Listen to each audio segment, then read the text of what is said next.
I once signed divorce papers with the same hand that later signed new wedding vows to the same man. Let me take you back to Nashville, Tennessee, where I lived inside a lie called a good marriage. I married my high school sweetheart, Michael, when I was 22 years old. He was handsome, funny, and led worship at our small church. We had 2 beautiful children, Caleb and Emma. Our life looked like a Hallmark movie from the outside. White fence, golden dog, Sunday best clothes, and backyard barbecues. But inside our bedroom, the silence was louder than any fight. Michael worked long hours as a regional sales director.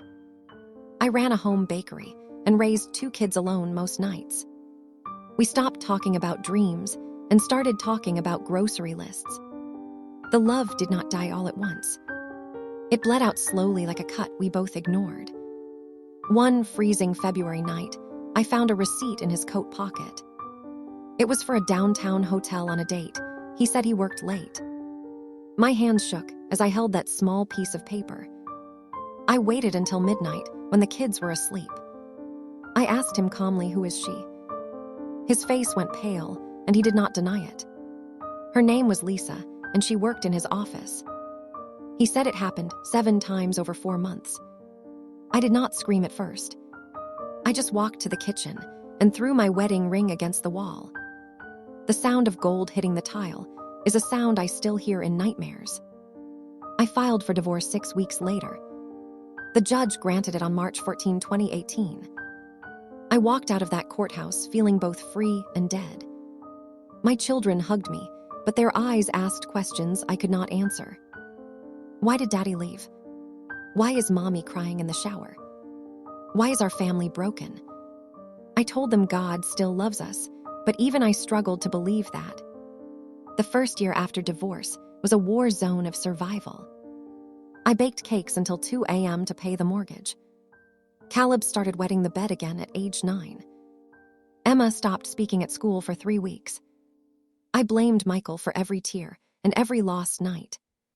My friends took sides, and most of them sided with me. They called him a cheater, a liar, and a coward. I agreed with every name because anger was easier than grief. But grief found me anyway at 3 a.m., reaching for his side of the bed. The sheets were cold, and so was my heart. I tried dating 2 years after the divorce. A man named David took me to a steakhouse. He was kind, but his laugh was not Michael's laugh. Another man named Tom asked me to move in with him. I said no, because my kids had lost enough stability. Nothing felt right, because I had not healed right. I was a broken woman, looking for a whole man to save me. That never works. I started attending a small counseling group at my church called Restore Hope. It was led by a 70-year-old woman named Pastor Ruth. She had survived her own divorce and later remarried her first husband. One evening, she looked at me and said something I will never forget. "Sarah, your divorce was real, but so is God's power to restore." I laughed a bitter, ugly laugh. I told her Michael chose another woman, not me.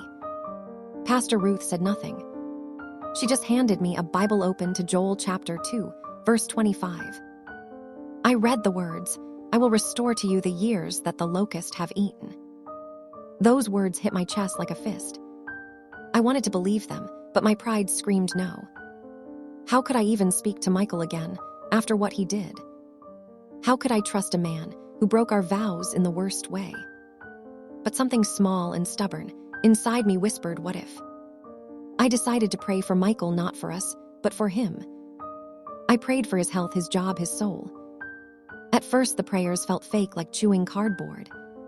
But I kept praying day after day for 3 months. After 90 days, my anger softened into sorrow. And sorrow softened into something unexpected: compassion. I learned through a mutual friend that Michael had lost his job after the affair. Lisa left him 6 months after our divorce. He was living in a tiny apartment with no furniture except a mattress and a TV. My daughter Emma told me she saw him crying in his car after school pickup. That broke something hard inside me. I called Pastor Ruth and said, "I think I need to see him." She said go, but go with boundaries and go with prayer. I texted Michael for the first time in 2 years. I said, can we meet at the park near the old river? He said yes within 3 seconds. We met on a Thursday afternoon in October. The leaves were orange and falling like my old defenses. Michael looked 10 years older and 30 pounds thinner. His hands shook when he held a coffee cup. He did not make excuses. He said, Sarah, I have no excuse for what I did. He said I destroyed our family, and I have been living in hell ever since. He said I am seeing a Christian counselor, and I have not dated anyone in 18 months. I sat there silent watching a squirrel run up a tree. Then I said something I never planned to say. I said, Michael, I forgive you. Those 4 words felt like pulling a rusted splinter out after years of infection. He wept and I wept, and a stranger walking her dog asked if we were okay. We said yes for the first time in a long time, we were okay. But okay was not restoration. Restoration would take much more time and much more pain. We agreed to meet again the next week and the week after that. We did not talk about getting back together. We talked about our childhoods, our fears, and our failures. I learned that Michael's father had also cheated on his mother. He grew up believing that all men eventually leave. He never learned how to fight fair or ask for help. I learned that my own mother was emotionally absent. I grew up believing love meant performance. If I baked the best cakes and kept the cleanest house, I would be safe. Neither of us was healthy when we first married. We were 2 wounded children playing house. Pastor Ruth suggested we do a structured restoration process. It was not marriage counseling, not yet. It was individual healing with a shared goal.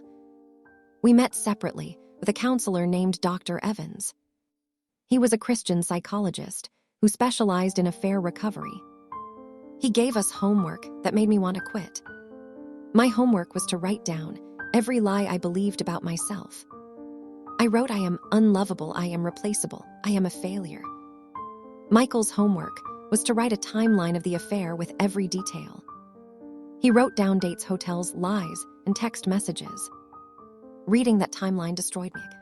But Dr. Evans said you cannot heal what you do not confess. Michael read his timeline aloud to me in a safe session. His voice cracked, and he could not look at me. I wanted to run out of the room, but I stayed. After he finished, I asked one question. Why was she worth risking our entire family? Michael said she was not worth anything. He said I was the broken one, and she was just a mirror. That answer did not fix everything, but it made a small crack in my wall of rage. We started meeting as a family again, without any promises. Michael came to Caleb's baseball games and Emma's choir concerts. We sat apart in the bleachers, but we cheered together. The children noticed the change. Caleb asked me, is Daddy coming back home? I said, I do not know, baby, but God knows. That was the most honest answer I could give. 1 year into the restoration process, something shifted in my chest. I no longer dreaded seeing Michael. I started to look forward to our Thursday coffee talks. Michael invited me to his church for a special worship night. It was a service about testimonies of broken people. I sat in the back row, watching him walk to the stage. He did not speak about the affair directly. He spoke about being a prodigal husband. He said I wandered far from God and far from my wife. He said I am learning that love is not a feeling, it is a daily choice. After the service, he walked up to me and asked for permission to court me. Not date, not move in, but court me with intention toward remarriage. I laughed because the word court sounded ancient and awkward. But I said yes on one condition. I said you must ask my father for permission first. My father was a quiet farmer who had never liked Michael much.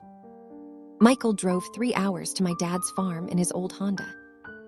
My dad made him wait on the porch for 20 minutes Then they sat in the barn and talked for 2 hours. I do not know what they discussed. But my dad called me that night and said that boy has truly repented. My dad said I give my blessing. Michael started courting me like we were teenagers again. He brought me wildflowers, not roses, because he knew I loved wildflowers. He wrote me handwritten letters and left them under my windshield wiper. He asked about my day and listened without trying to fix anything. He apologized to my children, individually on their level. He told Caleb, "I am sorry I was not a good dad." He told Emma, "I am sorry I made mommy cry so much."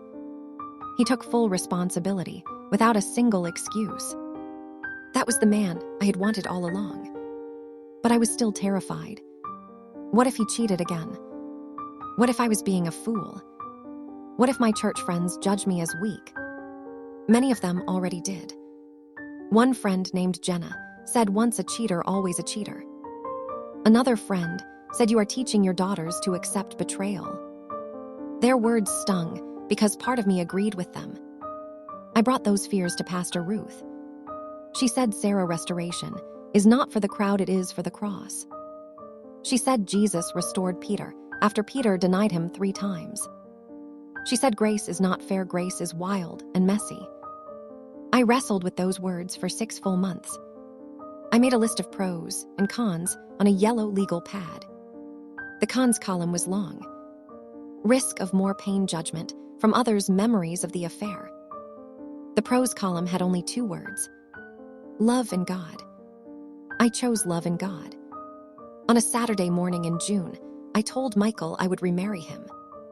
He fell to his knees right there in my kitchen. Emma and Caleb were eating cereal at the table. Emma said, "Is Daddy okay?" Caleb said, "I think he is happy," crying. We decided to remarry in a small ceremony with almost no guests. Only our children, Pastor Ruth, and my parents attended. No big white dress, no bridesmaids, no rice throwing. We wanted a covenant, not a spectacle. Pastor Ruth married us in her church garden on August 17, 2021. That was 3 years and 5 months after our divorce. Michael wrote new vows from scratch. He said, "I vow to be honest even when it hurts." He said, "I vow to get help when I am weak." He said, "I vow to never stop pursuing your heart." I wrote my own vows too. I said, "I vow to forgive not just once, but daily." I said, "I vow to speak my pain instead of hiding it." I said, "I vow to trust God with our future, even when I am afraid." We placed our old wedding rings in a small wooden box. We bought new simple bands made of hammered gold. The hammer marks reminded us that beauty comes from being reshaped by fire. After the ceremony, we ate barbecue in the church fellowship hall. Emma asked if we were real family again. Michael picked her up and said we always were, we just got lost. That sentence made me cry into my pulled pork sandwich. The first year of remarriage was harder than I expected. Old triggers came back like ghosts in the night. One evening, Michael came home late from work without calling. My heart raced, my palms sweated, and I checked his phone while he showered. I found nothing suspicious, but I felt ashamed of my suspicion. I confessed to him that I checked his phone. He did not get angry. He said, "Thank you for telling me the truth." He said, "Let us put tracking apps on both our phones so you never have to wonder." That small act of transparency rebuilt trust one brick at a time. We started a weekly marriage night every Thursday. No kids, no phones, no television. We talked about our feelings, our fears, and our failures. We learned to fight differently. We stopped saying "you always" and "you never." We started saying "I feel scared" when you go quiet. We learned that silence is not safety, it is slow poison. I also had to forgive myself for many things. I had to forgive myself for not seeing the warning signs earlier. I had to forgive myself for staying angry for 2 full years. I had to forgive myself for almost giving up on love entirely. That self-forgiveness came slowly like dawn on a cloudy morning. I started writing a journal to my younger self. "Dear 22-year-old Sarah, you are not stupid for loving him. Dear 32-year-old Sarah, you are not weak for leaving him. Dear 35-year-old Sarah, you are brave for trying again." Writing those letters healed parts of me I did not know were broken. 2 years into remarriage, Michael surprised me with a vow renewal. He planned it on our original wedding date, September 10. He invited everyone who had doubted us. Jenna was there, and the other friends who told me not to remarry. Michael stood up in front of all of them and spoke without notes. He said I was a fool and a liar and an adulterer. But God did not give up on me, and Sarah did not give up on me. He turned to me with tears in his eyes and said, "You are the bravest woman I know." I stood there in a simple blue dress, feeling like a walking miracle. Not because we were perfect, but because we were restored. Restoration did not mean the past disappeared. It meant the past no longer held us captive.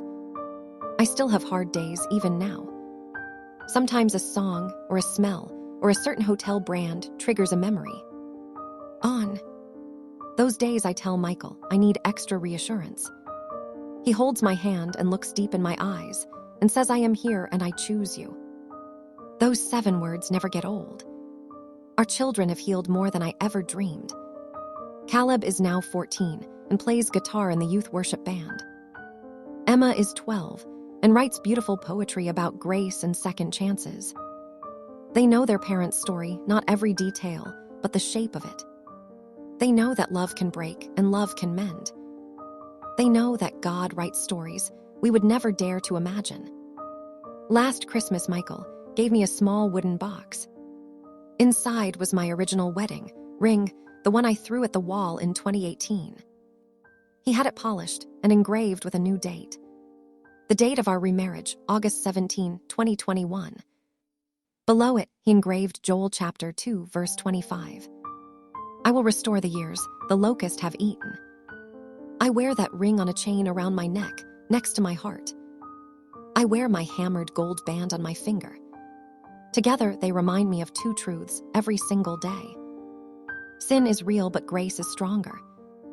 I share my story not because I have arrived at perfection. I share it because I am still traveling and still learning. I share it for the woman reading this, whose husband betrayed her. I share it for the man who destroyed his own family and thinks he is beyond forgiveness. I share it for the friend who does not know how to support a couple trying to restore. Restoration is not quick or clean or comfortable. It requires humility, patience, and a community that believes in redemption. It requires saying hard things and hearing even harder things. It requires letting go of the right to be bitter forever, and then choosing love again one small moment at a time. I am not the same woman who walked out of that courthouse in March 2018. That woman was broken, angry, and hopeless. This woman is scarred but still standing. This woman knows that divorce restoration is rare, but it is real. It is a narrow road, and very few find it. But I found it because I serve a God who specializes in impossible things. If you are walking through the ashes of your own marriage, right now hear me clearly. You do not have to remarry your ex-spouse. Restoration can mean restoration of your own soul. It can mean learning to forgive without ever reconciling. It can mean co-parenting with grace instead of contempt and bitterness. But if God is whispering to your heart about a second chance, do not be afraid. Get wise counsel from people like Pastor Ruth. Set hard boundaries and take everything very slow. Let him prove his change over months, not minutes. Let her earn your trust through transparency, not pretty promises. And above all, keep your eyes on the cross, not on the crowd. The crowd will always have loud opinions. The cross has only one message: love covers a multitude of sins. I have lived that truth with my own broken and restored heart. I have felt that covering every single day since August 17, 2021. My name is Sarah, and I am a woman who divorced twice from the same man. And I would do it all again, because the second yes led me to a deeper love than the first yes ever could. Thank you for listening to my long and messy and beautiful story. May it give you hope whether you are in ashes or in altar clothes. May you find your own restoration, whatever shape it takes. And may you know deep in your bones that you are never too broken for a God who restores lost years. Even the years the locusts ate. Even the years you thought were dead and buried. Even the years you signed away and a divorce decree. God sees those years, and God restores those years. That is my testimony, and I am sticking to it until my very last breath. Thank you for watching. If you haven't subscribed yet, please do so, and hit the notification bell to stay updated with more shocking real-life stories happening around you.